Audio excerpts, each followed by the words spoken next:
ભાવનગર સંતો મહંતો અને શૂરવીરોનું નગર છે. માનવ સેવા, ધર્મ સેવા અને ગૌ સેવા જેવી અનેક સેવાઓ ભાવનગરમાં ઠેર ઠેર કરવામાં આવે છે. ભાવનગરના અધેવાડા ગામ પાસે 9 વીઘા જમીનમાં ફેલાયેલ શિવકુંજ આશ્રમમાં તાજેતરમાં જ એક શિવ મંદિર શિવકુંજ ધામ નામે નિર્માણ પામ્યું છે.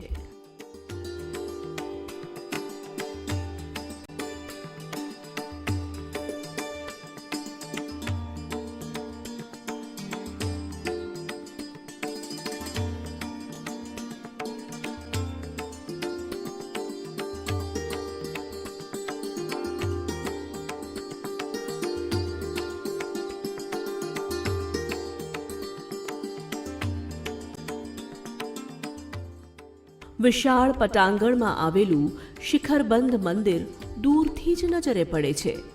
ભાવનગર તળાજા રોડ ઉપર આવેલા શિવકુંજ ધામ મંદિર પાસેથી પસાર થતા લોકો અચૂક દર્શન કરવા મંદિરે રોકાય છે. શિવકુંજ આશ્રમ આમ તો 15 વર્ષથી અસ્તિત્વમાં છે અને પહેલા તે માત્ર આશ્રમ હતો. દાતાઓના સહયોગથી આશ્રમમાં આલિશાન શિવ મંદિરનું નિર્માણ કરવામાં આવ્યું છે.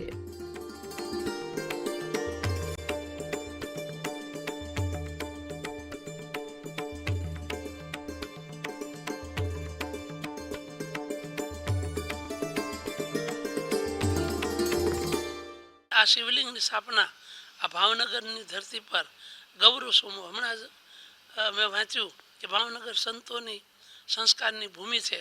ભાતીગળતા અલગ છે. એટલે સ્ફટિકના શિવલિંગમાં ભગવાન શિવ પધાર્યા છે, જે ભાવનગરની જનતાને અને શ્રદ્ધાળુ લોકોને એ આશીષ આપશે, એમની પૂજા કરીને ધન્ય બનશે અને ભાવનગરમાં ગૌરવ રૂપ એવું આ શિવકુંજ ધામનું શિવલિંગ તેમજ ભૂરખિયા હનુમાનજી થી જ્યોત લાવી ભૂરખિયાની પ્રેરણાથી અને ભૂરખિયા હનુમાનજી પણ બિરાજે છે, સિદ્ધિવિનાયક ગણપતિ પણ બિરાજે છે. આ રીતે લોકોનું આસ્થાનું કેન્દ્ર, શાંતિ મેળવવા માટે મનની અંદરની શાંતિ આપે તે મંદિર, અને એવા મંદિરોમાં આજે ભાવનગરમાં એક વધારો થયો છે. સમગ્ર દેશમાં સ્ફટિકના મોટા શિવલિંગ હોય તેવા 3 જ મંદિરો છે, જેમાંનું એક ગુજરાતના અધેવાડામાં છે. અગુવા કેદારનાથ અને જમ્મુ પાસે સ્ફટિકનું 3 ફૂટ ઊંચું શિવલિંગ છે અને ભાવનગરમાં ત્રીજું શિવલિંગ મૂકવામાં આવ્યું છે, જે દેશનું 3જા નંબરનું સ્ફટિકનું સૌથી મોટું શિવલિંગ છે.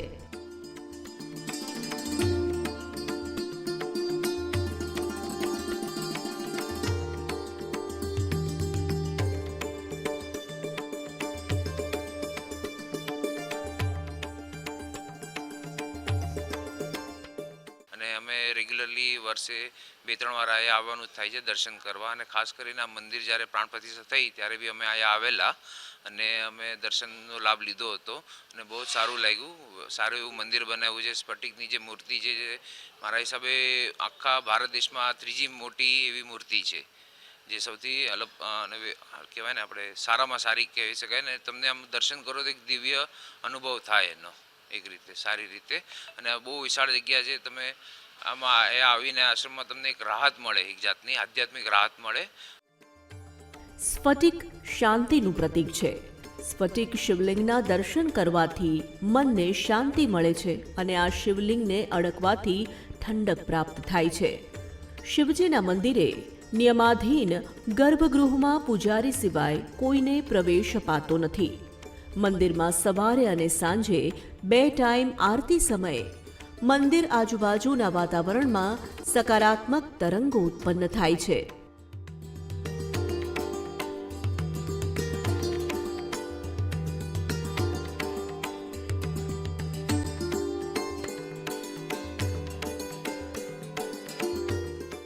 ભાવનગરના અધેવાડા નજીક આવેલા શિવકુંજ આશ્રમમાં પૂજ્ય સીતારામ બાપુ અને તેમના સેવિકા બહેનો દ્વારા મંદિરે આવતા દર્શનાર્થીઓ માટે આશ્રમમાં ભોજન અને ચા પાણીની વ્યવસ્થા પણ ઊભી કરવામાં આવી છે. અને શિવ મંદિરની અમે મુલાકાત લેવા આવ્યા છીએ અને દર્શન કરવા આવ્યા છીએ. દર્શન કરી અમે ખૂબ જ ધન્યતા અનુભવીએ છીએ, મનને ખૂબ જ શાંતિ મળી છે. અને આ મંદિર દેશની અંદર, ભારત દેશની અંદર, સમગ્ર દેશની અંદર ફક્ત ને ફક્ત 3 જ મંદિર છે, એમાં 3જા નંબરનું સ્થાન આ મંદિરને આપવામાં આવેલું છે. અને આ મંદિરની અંદર ખૂબ જ સરસ મજાની ગણપતિજીની મૂર્તિ છે, હનુમાનજીની મૂર્તિ છે અને ખૂબ જ આરસ પહાણથી બનાવેલું ખૂબ જ સુંદર મંદિર છે. અને ખૂબ જ શાંતિ મળે છે અને ઠંડકનો અને મનને શાંતિ મળતી હોય એવો ઠંડકનો અમને અહેસાસ થઈ રહ્યો છે. અને ખૂબ જ સુંદર અને સારું એવું રમણીય વાતાવરણ અહીંયા જોવા મળી રહ્યું છે. અને ખૂબ જ અમે અનુભવ કર્યું છે અને ખૂબ જ અમને ધન્યતા મળી છે અને ખૂબ જ આનંદ થયો છે. મંદિરની સાથે આશ્રમમાં ગૌ સેવા તેમજ અન્ન ક્ષેત્રની સેવા પણ થાય છે. આશ્રમમાં ગૌશાળા આવેલી છે, જ્યાં 25થી વધુ ગાયની સેવા કરવામાં આવે છે. શિવકુંજ આશ્રમ દ્વારા ગરીબ વિદ્યાર્થીઓને અભ્યાસ માટે ફી, પુસ્તકો અને ડ્રેસ પણ આપવામાં આવે છે. સાથે સાથે નિરાધાર લોકોને જમવાનું આપી અન્ન સેવા કરી મોટું પુણ્યનું કામ કરવામાં આવે છે. અમને તો એવું લાગે છે કે પાર્થિવ લિંગની સેવા વર્ષોથી કરી એના હિસાબે ભગવાન સ્ફટિક નારાયણ પધાર્યા છે, તો એ સેવા પણ. બીજું કે અન્નક્ષેત્ર આશ્રમમાં ચાલુ છે, તો એ ટુકડો અમે જાતે જ બનાવીએ છીએ, રસોઈ અને ભાવથી બનાવી અને ભગવાનને ભોગ ધરી અને બધાને જમાડીએ છીએ. ગરીબ ગુરબાન કોઈ આવે તો એને સહાય, ગુપ્તદાન, વસ્ત્રદાન. પછી કોઈ વિદ્યાર્થી આવે તો વિદ્યાર્થીઓને ચોપડા, કોઈને ચંપલ હોય તો ચંપલ, કપડાં, એ બધું ગુપ્ત રીતે આપીએ છીએ. કોઈ જાહેરાત નહીં કરવાની કે અહીંથી આ મળ્યું છે એમ. ઘણા વિદ્યાર્થીઓ એવા પણ આવે કે ગરીબ, કોઈને મમ્મીનો હોય, કોઈને પપ્પાનો હોય, તો એમ કે ફી ભરવાની છે, તો એ ગુપ્ત રીતે એને પહોંચાડીએ છીએ. કોઈ કેન્સરના પીડિતો આવે તો એને પણ એ ગુપ્ત રીતે મદદ જેટલું આપણે પહોંચી શકીએ એટલું કરીએ છીએ. શિવકુંજ આશ્રમમાં હમણાં જ નિર્માણ પામેલા શિવકુંજ ધામ મંદિરમાં શિવજીની મૂર્તિ ઉપરાંત ગણેશજી તેમજ હનુમાનજીની મૂર્તિ પણ સ્થાપિત કરવામાં આવી છે. મંદિરનો ગુંબજ આકર્ષણનું કેન્દ્ર છે. વિશાળ પટાંગણમાં ઘટાદાર વૃક્ષોની વચ્ચે આવેલા મંદિરમાં 12 જ્યોતિર્લિંગના દર્શન કરી દર્શનાર્થીઓ ધન્ય થાય છે.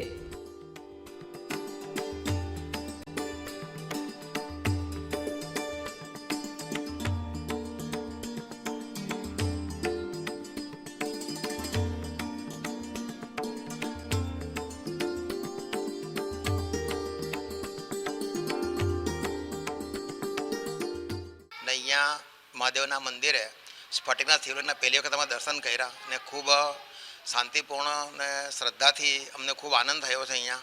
ને આ મંદિરનું પરિસર ખૂબ વિશાળ અને સરસ છે ને અહીંયા ગૌશાળા પણ છે અને મંદિરમાં ખરેખર ખૂબ આધ્યાત્મિક વાઇબ્રેશનો સારા મળે છે અને ખૂબ શાંતિનો અનુભવ અમે કર્યો છે અહીંયા આવીને. આશ્રમમાં 24 કલાક ચાની વ્યવસ્થા ઉપલબ્ધ હોય છે તેમજ અન્ન ક્ષેત્ર પણ ચાલુ હોય છે. મંદિરના સંચાલકો સમયાંતરે બ્લડ ડોનેશન કેમ્પ, સમૂહ લગ્ન, સમૂહ યજ્ઞોપવિત અને કથા જેવા ધાર્મિક કાર્યક્રમોનું આયોજન પણ કરે છે. ભાવનગરમાં આવેલા દેશના 3જા નંબરના મોટા સ્ફટિકના શિવલિંગના દર્શન કરી ભક્તજનો ધન્યતા અનુભવી શાંતિનો અહેસાસ કરે છે. મંદિર પાસે બનાવવામાં આવેલી યજ્ઞશાળામાં હવનનું પણ આયોજન કરવામાં આવે છે અને વિદ્યાર્થીઓને શિક્ષણની સાથે ધર્મનું સિંચન થાય તે માટે અનેક શિબિરો યોજવામાં આવે છે. યુવા પેઢી ધર્મથી વિમુખ ન થાય અને સનાતન ધર્મ માટે જાગૃત બને તેવા ઉદ્દેશ્ય સાથે સારા સંસ્કારનું સિંચન કરવામાં આવે છે.